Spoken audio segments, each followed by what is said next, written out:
మన రాష్ట్రంలో ముఖ్యమంత్రి గారు చెప్తున్నట్టు కళ్ళు పెద్దవి చేసుకొని ఎక్కడ చూసినా కానీ ఇక్కడ సంక్షేమ పథకాలు మాత్రం ఇస్తున్నట్టుగా కనిపించడం లేదు.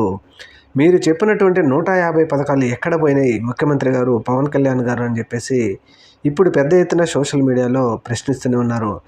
ముఖ్యంగా వీరు చెప్పిన సూపర్ 6 పథకాలు కూడా ఒక్క ఫంక్షన్ ఈ ఫంక్షన్ది కూడా చంద్రబాబు నాయుడు గారు దిగే టయానికి చివరిలో 2000 చేశారు. దానిని 3000 జగన్మోహన్ రెడ్డి గారు చేశారు. మీరు చెప్పిన సూపర్ 6 హామీలు 50 సంవత్సరాలు దాటిన బీసీ మహిళకు పెన్షన్ కానీ, ప్రతి మహిళకు 1500 కానీ, ఇలా చెప్పుకుంటూ పోతే ఉచిత బస్సు కానీ, తల్లికి వందనం కానీ, రైతు భరోసా కానీ, ఇలా అనేకం ఎన్ని పథకాలు 150కి పైగా పథకాలు ఆంధ్రప్రదేశ్ రాష్ట్రంలో హామీలు ఇచ్చి అవి ఇప్పుడు అడిగితే సంక్షేమ పథకాలు నేను ఇవ్వలేదు అనేవాళ్ళు కళ్ళు పెద్దవి చేసుకొని చూడండి అని చెప్తున్న చంద్రబాబు నాయుడు గారికి మరీ ముఖ్యంగా ఆయన చెప్పే మాటలు మాజీ ముఖ్యమంత్రి వైఎస్ఆర్సీపీ పార్టీ అధినేత జగన్మోహన్ రెడ్డి గారు 65 లక్షల మందికి పెన్షన్లు ఇస్తే చంద్రబాబు నాయుడు గారు ఇప్పుడు 55 లక్షల మందికి పెన్షన్ ఇస్తున్నాడు. మరి ఇందులో 10 లక్షల మంది ఎటుపోయారు?